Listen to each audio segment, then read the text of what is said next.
Sore tadi ada yang kirim video sama saya tentang pernyataan Kementerian Agama. Di situ beliau menyampaikan maksud dan harapan kerukunan antar umat beragama melalui program perayaan Natal bersama. Beliau tanya kepada saya, Ustadz, dalam video yang dikirim, bagaimana pendapat Ustadz tentang video ini? Kata Dr. Adian Husaini, tidak semestinya seorang pemimpin yang mengerti agama mengajak umat muslim untuk menentang fatwa Majelis Ulama Indonesia 1981. Apa fatwanya? Haram bagi umat muslim mengikuti perayaan Natal. Assalamualaikum warahmatullahi wabarakatuh.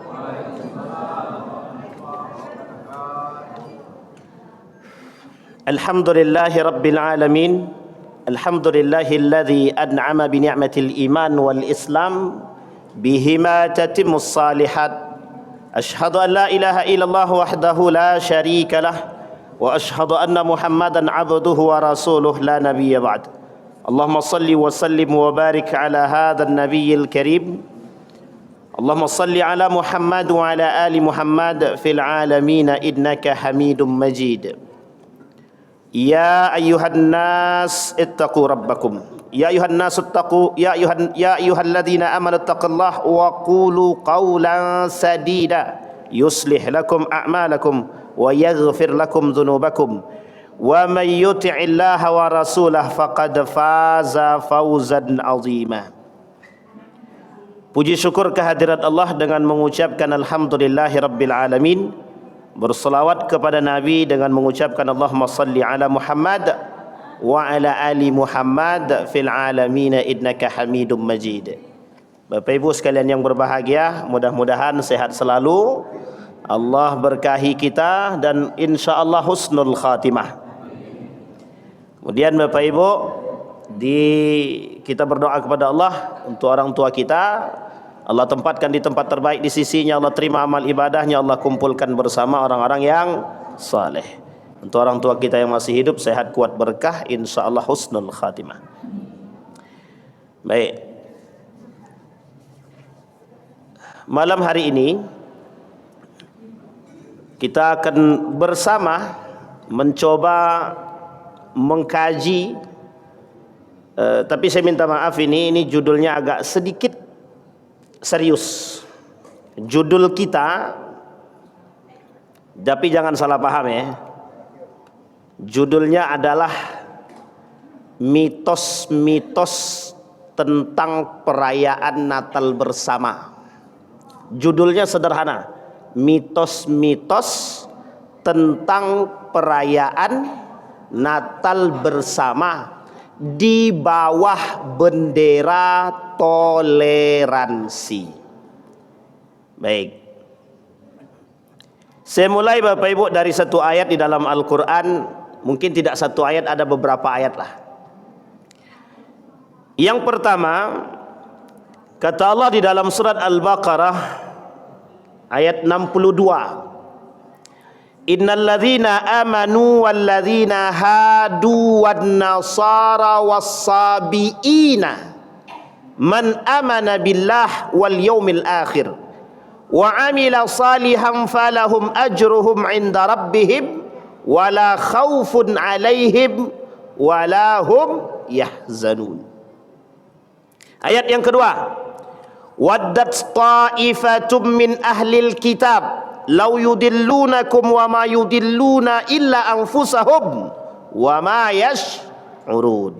Surat Ali Imran ayat 69. Kemudian dalam surat Ali Imran ayat yang ke-75, wa min ahlil kitab man in ta'manhu biqintari yu'addihi ilaik wa minhum man in ta'manhu bidinarin la yu'addihi ilaik illa ma dumta alaihi qa'ima dzalika bi annahum qalu laisa alaina fil ummiyina sabil wa yaquluna 'ala Allahil kadhib wa hum ya'lamun wa yaquluna 'ala Allahil kadhib wa hum ya'lamun.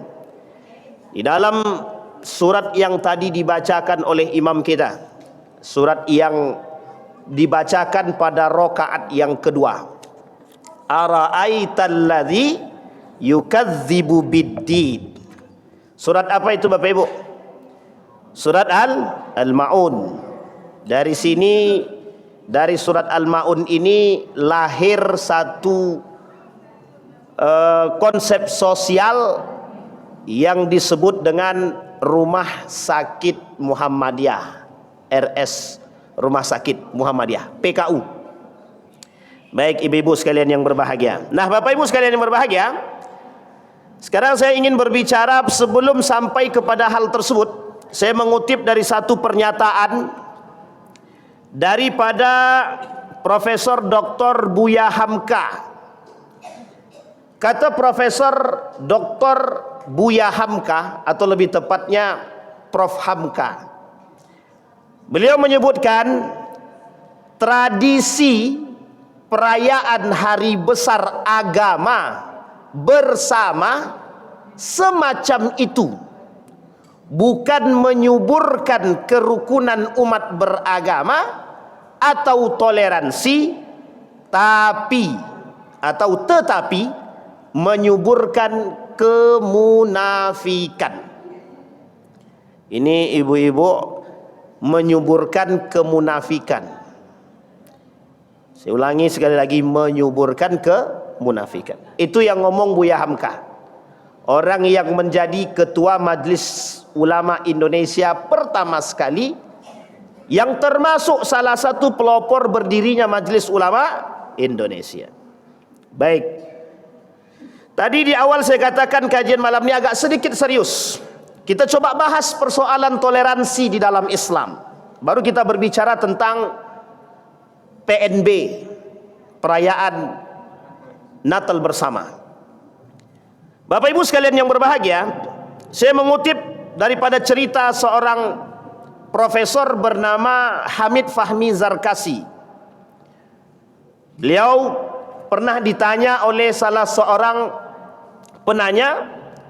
Beliau kata begini ketika beliau berada di Inggris, mengapa di Indonesia itu orang bisa lebih toleran, tapi di sini negara Eropa lainnya tidak bisa toleransi. Saya dan keluarga saya, dan saya kira juga kebanyakan keluarga orang-orang yang di negara Eropa termasuk Austria, di sini tidak tahan bertetangga dengan keluarga Muslim. Kemudian dilanjutkan, saya terkejut mendengar pertanyaan tersebut, kata Prof. Dr. Hamid Fahmi Zarkasi. Jadi Bapak Ibu, datang seorang penanya kepada Prof. Hamid ini, mengapa di Indonesia itu toleransinya tinggi? Ini ingat bahasa ini ya, tapi dipahamin baik-baik. Mengapa di Indonesia ini tingkat toleransinya tinggi, sementara di Eropa tidak tinggi? Apa alasan mereka bertanya ini? Karena mereka melihat bahwa ada unsur keagamaan yang mayoritas Muslim bisa menerima agama-agama yang lain. Jadi dalam undang-undang itu kan ada agama yang diakui oleh negara. Islam, Kristen terbagi dua, Protestan dan Katolik. Kemudian Konghucu, Hindu, Buddha. Betul ya? Itu agama yang diakui. Ada satu lagi agama Bahai namanya. Jadi ada berapa tuh agamanya tuh? Baik, ini agama yang diakui. Kemudian Prof. Hamid menjawab, saya kira Anda di Barat ini terlalu kaku berpegang pada paham sekulerisme, sehingga tidak toleran kepada agama yang lain. Apapun yang berbau agama Anda tolak, apalagi kalau hal itu masuk ke dalam ruang publik. Satu, sesuatu yang tidak mungkin terjadi di Barat adalah masuknya agama ke dalam setiap ruang-ruang publik. Nah, ini poin penting Bapak Ibu. Di sana, di Barat itu agama tidak bisa masuk dalam ruang publik, itu tidak bisa. Jangan berbicara agama, itu sangat tidak baik. Nah kemudian beliau menambahkan bahwa orang menjadi sekuler itu tidak membuat orang menjadi arif dan bijaksana. Sekuler malah bisa berarti eksklusif. Ini kata beliau. Jadi ini belum masuk pada poin toleransinya, tapi beliau kata bahwa orang yang sekuler itu eksklusif dan tidak bisa toleransi, tidak bisa toleran. Kita ambil contoh sederhana. Kalau kita berbicara Islam, perlukah Islam ini diajarkan bertoleransi? Kita ambil contoh Umar bin Khattab pada masanya. Di dalam surat Al-Hasyr itu, dalam penjelasan para ulama termasuk salah satunya Wahbah Zuhaili dan Imam Nawawi Al-Bantani menjelaskan dalam tafsirnya itu begini. Umar bin Khattab itu pernah mengusir orang-orang di Khaybar. Mereka lari pindah ke Syam, Yerusalem. Di masa pemerintahan daripada Umar bin Khattab, Umar menaklukkan Yerusalem tanpa pertumpahan darah. Sehingga Umar bin Khattab itu dikenal sangat arif dan bijaksana. Cuma, ada cumanya. Umar bin Khattab tidak menghancurkan gereja. Tak dihancurkan. Sampai hari ini Bapak Ibu masih bisa melihat ada masjid Umar bin Khattab yang dibangun di depan gereja. Itu gara-gara Umar disuruh sholat di dalam gereja, Umar tidak mau. Akhirnya Umar sholat di depan gereja. Nah, karena Umar sholat di depan gereja, disitulah Masjid Umar dibangun. Dan Umar katakan kepada mereka, Anda berhak beribadah sesuai dengan kepercayaan masing-masing. Cuma ada cumanya. Umar tidak meminta kepada masyarakat muslim untuk ikut perayaan Natal. Tidak ada. Ada Umar paksakan, ada Umar minta, tidak ada. Justru Umar bin Khattab tidak mengharuskan dan mewajibkan, bahkan tidak mengajak orang-orang untuk melakukan perayaan Natal bersama. Pertanyaannya berbeda, Ustadz. Apakah ada perbedaan masa Umar dengan sekarang? Dalam urusan ini tak ada perbedaan, sama sekali tak ada perbedaan. Justru Umar pada saat itu sangat menghargai agama-agama yang lain. Itu satu. Nah, di sini Bapak Ibu persoalannya. Maka Bapak Ibu sekalian yang berbahagia, orang Barat itu sangat tidak toleran terhadap agama Islam. Sangat tidak toleran. Bapak Ibu boleh lihat ya kekerasan-kekerasan yang terjadi. Kita ambil contoh India. Kalau kita berbicara toleransi dalam agama, kita lihat India. Apa yang dia lakukan terhadap, mohon maaf, terhadap umat-umat muslim yang ada di sana. Habis, Pak. Habis. Makanya ketika di Indonesia, orang-orang yang beragama yang lain tidak akan mengalami hal yang serupa. Tidak mengalami hal yang serupa seperti yang terjadi di India. Ketika pada masa Ratu Elizabeth, itu umat muslim dibunuh. Tidak ada istilah toleransi di situ. Bahkan tidak diberikan kebebasan beragama terhadap agama yang lain. Uniknya, termasuk negara pengusung urusan toleransi. Termasuk negara yang mengusung toleransi. Pertanyaannya, toleransi apa yang dimaksud? Toleransi kepada agama mereka, tapi tidak bertoleransi kepada agama Islam. Sampai di sini bisa dipahami Bapak Ibu ya? Baik, satu. Sekarang kita lihat Bapak Ibu. Ketika Prof. Hamid itu, beliau diundang ke salah satu universitas. Ada yang bertanya begini. Prof. Hamid bertanya kepada beberapa dosen yang ada di universitas yang di Inggris tersebut. Beliau tanya begini. Apakah mereka setuju dengan faham-faham feminisme, kesetaraan gender, pluralisme agama, liberalisme pemikiran? Dijawab sama dosen-dosen di sana. Kata dosen itu, tidak. Kami justru tidak menyukai adanya unsur pluralisme dalam agama. Ini menunjukkan betapa sebenarnya pemikiran-pemikiran pluralisme agama ini dipaksakan untuk dimasukkan ke setiap negara. Bukan hanya Indonesia, tapi di beberapa negara. Mereka jawab, pluralisme teologi ini adalah proyek Amerika, kata mereka. Nanti apa kaitannya dengan yang kita sampaikan? Kita coba cek. Apa kata mereka lanjutnya? Liberalisme adalah omong kosong. Ini biar kita umat muslim ini tahu. Sekarang saya tengok di berita media sosial itu lagi rame ulil absar Abdallah. Betul ya Bapak Ibu ya, lagi rame tuh di media sosial. Keluar terus dia. Setelah kasus dia kemarin itu, sekarang keluar itu. Ulil absar ditolak di Malaysia karena pemikiran dia. Ulil absar menolak kebenaran Al-Quran, misalkan dalam poin-poin tertentu itu ada disampaikan itu. Dan ini adalah persoalan liberalisme. Nah Bapak Ibu sekalian yang berbahagia, di dalam Islam itu ada kelompok-kelompok yang memang mereka muslim, tapi ada di antara mereka yang muslim ini yang juga cukup liberal gaya berpikir mereka, yang mendukung pluralisme agama. Termasuk salah satunya yang kita sebut tadi, nama yang tadi kita sebut. Dan ada lagi para ulama yang dianggap ulama, kita sebut namanya Nasir Hamid, Abu Zaid dan Arqaud. Mereka berdua mengingkari otentisitas daripada Al-Quran itu sendiri. Apa itu otentik, keaslian daripada Al-Quran? Sehingga ketika kita berbicara toleransi dalam Al-Quran, persatuan dan ukhuwah, mereka tidak mau terima.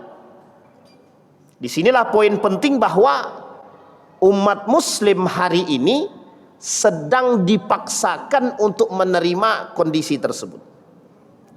Baik Bapak Ibu. Kemudian Bapak Ibu sekalian yang berbahagia, disampaikan oleh Prof. Hamid itu begini.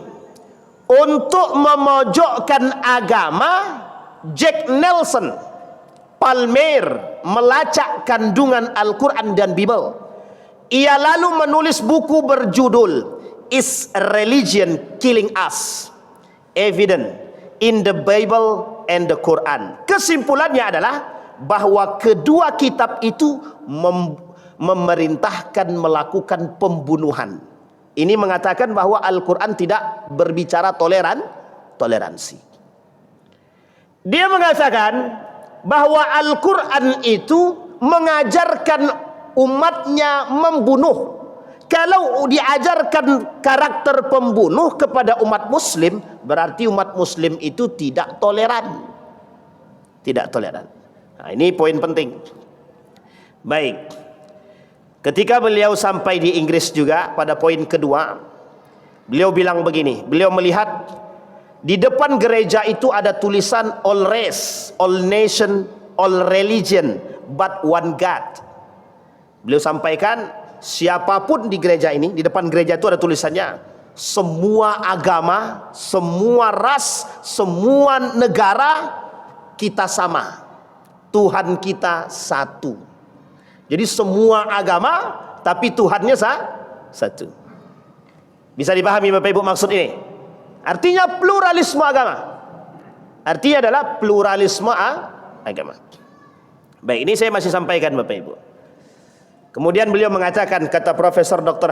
Hamid Fahmi Zarkasi, seharusnya toleransi itu tidak perlu masuk dalam ranah pluralisme.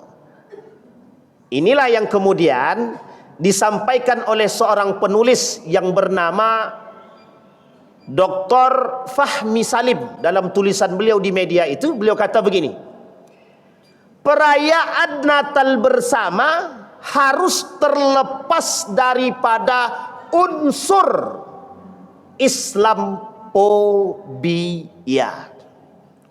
Bisa dipahami Islamophobia maksudnya Bapak Ibu ya?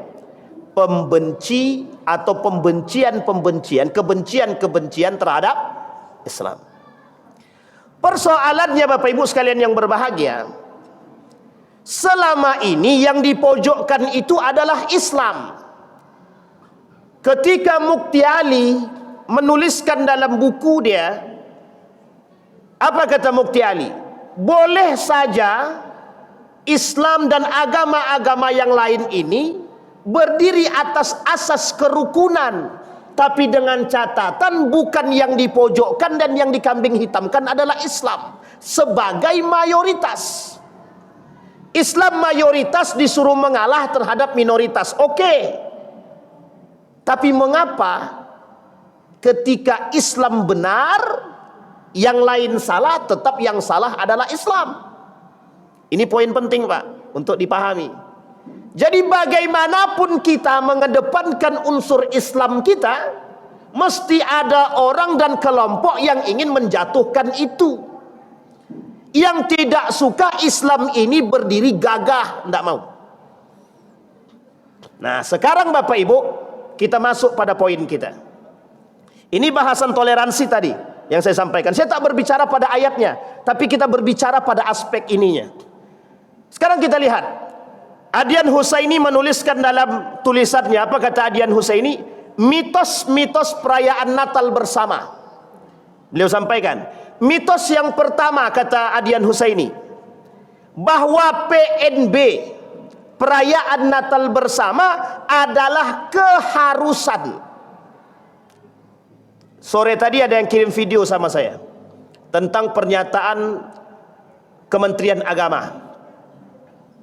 Di situ beliau menyampaikan maksud dan harapan kerukunan antar umat beragama melalui program perayaan Natal bersama. Beliau tanya kepada saya, Ustadz, dalam video yang dikirim, bagaimana pendapat Ustadz tentang video ini? Kita jawab Pak, kita jawab di sini sekarang. Yang pertama Bapak Ibu sekalian yang berbahagia, yang disampaikan oleh Fahmi Salim dalam pandangannya, Menteri Agama bukan hanya untuk Islam saja, tapi adalah untuk agama yang lain. Sehingga ketika Menteri Agama ikut turun, misalkan diundang beliau untuk datang dalam perayaan Natal, maka itu sah saja dan dibenarkan oleh sebagian para ulama untuk datang sebagai seorang pejabat atau menteri negara dalam urusan ini. Kalau dalam urusan pribadi dia, maka berbeda lagi. Ini dalam urusan kenegaraan. Bisa dipahami ya Bapak Ibu ya? Tapi kata beliau, jika unsur ini, kata Ustaz Fahmi Salim, jika seandainya program ini disusupi oleh program Islamophobia, maka ini menjadi musuh kita bersama. Artinya harus kita lawan. Harus kita lawan. Itu yang pertama. Yang kedua, kata Dr. Adian Husaini, tidak semestinya seorang pemimpin yang mengerti agama mengajak umat muslim untuk menentang fatwa Majelis Ulama Indonesia 1981. Apa fatwanya? Haram bagi umat muslim mengikuti perayaan Natal. Haram. Itu Majelis Ulama Indonesia. Baik Bapak Ibu, bisa dipahami sampai sini Bapak Ibu ya? Kenapa ini perlu kita sampaikan? Bentar lagi Pak, bentar lagi. Ini adalah kekufuran yang selalu terjadi dalam urusan tahunan dan menjadi penyakit tahunan. Salah satu yang mendebat Majelis Ulama Indonesia adalah umat muslim yang menggugat untuk menarik kembali fatwa tersebut yang digugat Majelis Ulama Indonesia. Kata mereka, tolong cabut fatwa tersebut. Artinya kalau fatwa ini dicabut, umat muslim disuruh untuk mengikuti perayaan apa kata Nabi dalam hadisnya? Laisa minna man amila sunnata bi ghairina. Atau dalam hadis yang lain, man tashabbaha biqaumin fahuwa min. Kata Nabi, Yang pertama, orang beriman masuk ke dalam Islam secara kafah. Secara kafah. Pertanyaannya, apa yang disebut dengan kafah di situ? Jadilah mukmin sejati. Jadilah mukmin sejati. Apakah mukmin sejati itu mengakui kebenaran agama yang lain? Tidak. Apakah mukmin sejati itu harus mengikuti tradisi-tradisi yang tak bermanfaat? Tidak. Apakah mukmin sejati itu meninggalkan amiruna bil ma'ruf nahina 'anil munkar? Tidak. Jadi mukmin sejati harus berada pada posisi itu. Mereka harus bisa amiruna bil ma'ruf nahina 'anil munkar. Jadi sesuatu yang sifatnya menggerogoti memang harus kita lawan, Pak. Tapi melawan yang seperti ini sulitnya bukan main, sangat sulit sekali. Karena bakal banyak pertanyaan yang muncul, dan sifat pertanyaan itu adalah diskriminasi. Seolah-olah yang membicarakan ini adalah salah. Seolah-olah yang membicarakan ini tidak toleransi, tidak toleran. Salahkah kita berbicara? Hari ini saya berbicara di hadapan kaum muslim. Salahkah ketika saya mengajak Bapak Ibu untuk mengatakan jangan ikuti perayaan Natal? Salahkah? Kalau saya berbicara ini di luar, di tengah orang-orang yang majmuk, mungkin. Tapi ini di kalangan umat muslim mayoritas semuanya. Dan ini poin penting, Pak. Yang kedua, mitos yang kedua. Kata Ustadz Dr. Adian Husaini, mitos yang kedua adalah membina kerukunan umat beragama. Sekarang saya tanya Bapak Ibu. Kita coba tanya. Misal ada perayaan Idul Fitri. Di dalamnya ada orang-orang misionaris atau non-muslim, Kristen dan lain sebagainya. Kita di dalam Islam dilarang oleh Allah memaksa orang-orang untuk masuk ke dalam agama kita. Memaksa, ingat kalimatnya, memaksa. Tapi bolehkah kita mensyiarkan Islam? Boleh. Tapi bolehkah kita memaksa? Pokoknya kau harus masuk. Kalau kau tak masuk dalam agama Islam, mati. Tidak ada, Pak. Pernah kita memaksa orang begitu? Pernah enggak Bapak Ibu kasih bantuan, mohon maaf, kasih bantuan entah itu daging kurban kepada tetangga-tetangga yang non muslim? Kau mau daging kurban? Kalau kau mau daging kurban, masuk Islam. Kalau kau tak mau masuk Islam, tak usah daging kurban. Pernah Bapak Ibu begitu kan? Gak pernah kan? Islam itu rahmatan lil alamin, la ikraha fid din. Tak ada urusan. Kita tidak boleh memaksa orang untuk masuk ke dalam agama kita. Tidak. Nabi, Pak, ditegur, tidak boleh paksa. Tidak boleh paksa. Bisa dipahami Bapak Ibu ya? Kembali kepada poin tadi. Sekarang apa kaitannya dengan membina kerukunan umat beragama? Ketika kejadian yang serupa pada tahun yang lalu, beberapa tahun yang lalu, ada mantan menteri pendidikan, namanya Nadiem Makarim. Ini kalau bermasalah coret. Nadiem Makarim mengatakan, ini tapi wacana yang tidak terjadi alhamdulillah, karena yang protes banyak. Hari ini umat Islam berdoa, jadi murid-murid yang berdoa agama Islam, nanti agama yang lain suruh ngikutin. Nah nanti kebalikannya, agama yang lain berdoa, umat muslim suruh ngikutin. Dan kita amin, begitu. Sekarang saya tanya Bapak Ibu, kita disuruh mempercayai, mengamini sesuatu yang kita tidak imani. Kita disuruh meyakini sesuatu yang tidak kita yakini. Kita ambil contoh. Dalam Al-Quran itu ada. Kata Allah dalam Al-Quran, laqad kafara alladzina qalu innallaha thalitsun salasa. Telah kafir orang-orang yang mengatakan bahwa Tuhan itu adalah ada. Sekarang saya tanya Bapak Ibu, ketika Bapak Ibu mengikuti, mohon maaf, mengikuti perayaan tadi, Bapak Ibu disuruh mengamini. Terima enggak Bapak Ibu? Inilah yang disebut dengan, mohon maaf, terjadinya kekacauan. Bukan kerukunan, tapi yang terjadi adalah gaya berpikir yang salah. Ini dikritik oleh Dr. Adian Husaini. Kenapa beliau mengkritik itu? Beliau mengatakan, tak sepantasnya umat muslim itu diajak untuk melakukan perbuatan tersebut yang justru di dalam agama umat muslim dilarang. Bapak Ibu, kita melihat hari ini semakin ke belakang semakin kacau gaya berpikir, semakin tidak sehat. Kemarin ada pertanyaan dari ketua kita itu, kok orang hari ini tuh akalnya kok pada berpikir tidak sehat? Ya gimana? Karena berada di antara orang-orang yang tidak sehat secara pikiran. Kita ini berat, Pak. Berada di tengah, kita ini harus menjadi orang yang sehat pikiran di tengah orang-orang yang tidak sehat pikirannya. Bisa dipahami maksud bahasa ini? Bisa ya Bapak Ibu ya? Jadi kita dipaksakan untuk tidak sehat juga. Ini poin penting, Pak. Sekarang kita lihat bagaimana yang dimaksud dengan ukhuwah persatuan. Bapak Ibu sekalian yang berbahagia, di dalam Islam itu Allah menyebutkan kalimat ukhuwah. Allah tak sebutkan ittihad. Al-ittihadu asasun najah. Persatuan itu adalah simbol kesuksesan. Tapi Allah tak sebut dalam Al-Quran kalimatnya ittahidu, bukan. Tapi Allah gunakan kalimatnya di dalam Al-Quran dua. Yang satu Allah pakai i'tasimu, wa'tasimu bihablillah. Dalam surat Ali Imran itu Allah gunakan kalimatnya apa? I'tisam. Bapak Ibu harus tahu arti i'tisam itu. Apa arti i'tisam itu? Berpegang dengan tali Allah. Sandarannya apa? Iman. Sekarang saya tanya, ukhuwah itu sandarannya apa? Iman.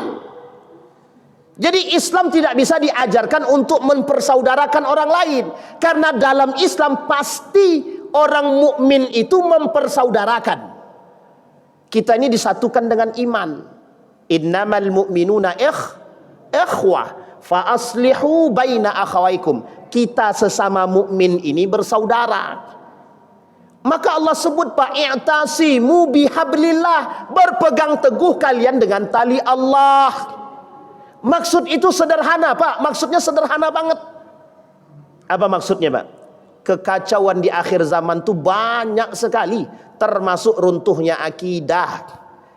Salah satu program yang menyerupai program dan tradisi yang menyerupai pendangkalan akidah adalah yang tadi kita sebutkan. Pendangkalan akidah melalui sandaran sederhana yang kita sebut dengan toleransi.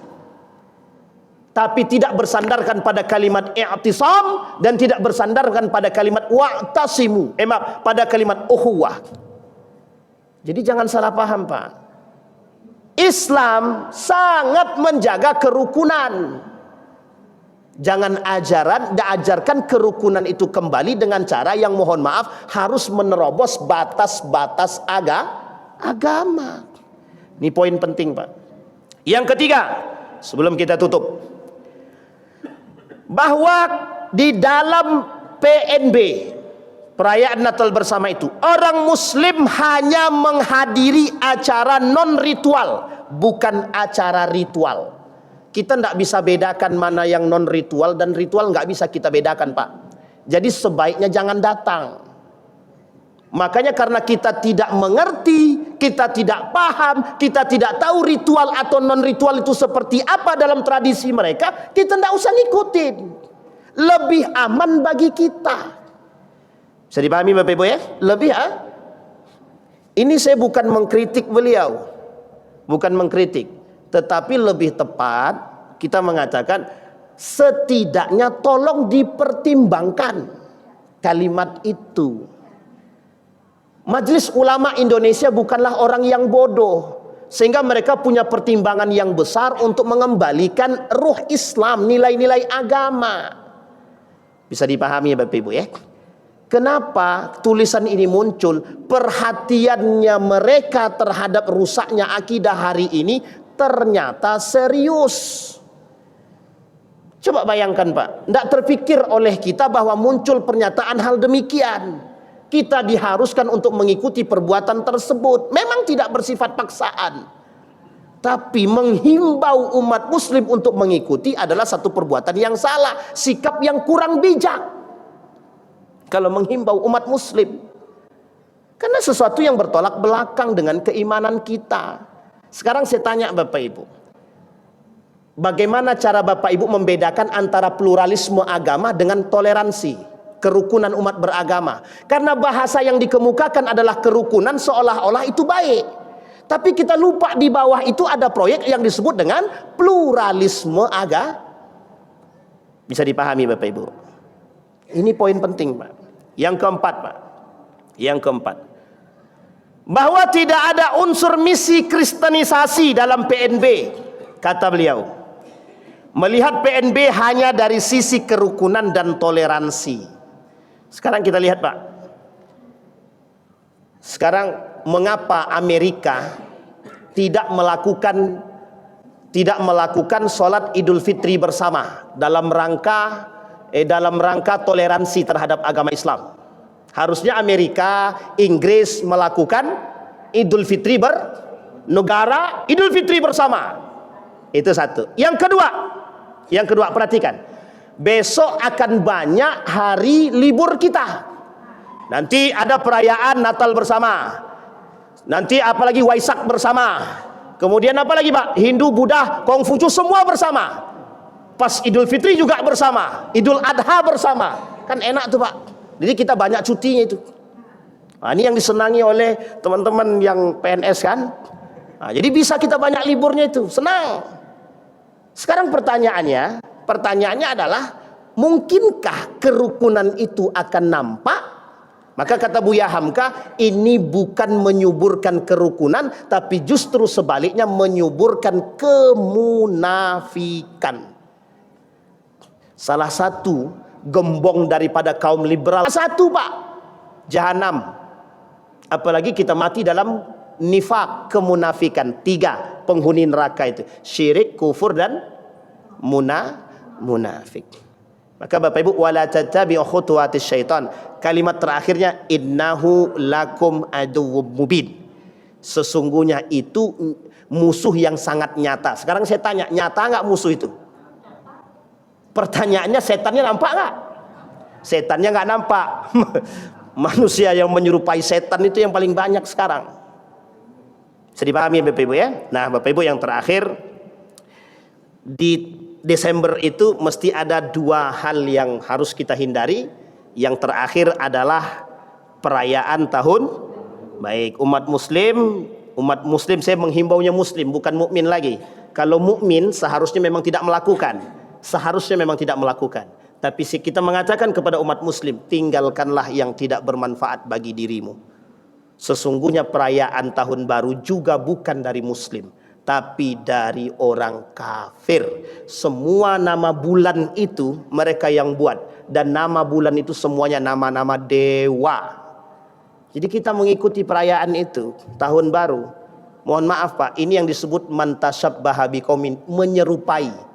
Sekarang saya tanya, itu tradisi siapa? Tradisi orang kafir. Kita ngikut. Kalau ngikut berarti sunnah, tradisinya mereka, perbuatan mereka. Kata Nabi, bukan dari golonganku. Kalau menyerupai, pakai pakaian atribut, memakai pakaian yang lain, ada bunganya dan lain sebagainya, gimana Pak? Sama, haram. Kata Majelis Ulama Indonesia, haram. Bisa dipahami Bapak Ibu? Jaga keluarga kita, ku anfusakum wa ahlikum nara, yang paling dekat hari ini itu. Makanya dulu saya sampaikan beberapa waktu yang lalu, ummati kata Nabi, itu sangat relevan dengan sekarang. Ketakutan Nabi terhadap umatnya bukan persoalan yang pada masa itu, tapi persoalannya hari ini. Dekatnya umat Nabi Muhammad dengan kekufuran, kemunafikan, kesyirikan, sehingga mohon maaf jauh dari baginda Nabi Muhammad sallallahu alaihi wasallam. Mudah-mudahan bermanfaat, mudah-mudahan bisa diambil ibrah dan pelajaran, insyaallah bisa menambah keimanan dan keistiqamahan kita dalam beragama dan berakidah. Insyaallah kita selamat dunia akhirat. Fa'tabiru ya ulil absar la'allakum tuflihun. Assalamualaikum warahmatullahi wabarakatuh.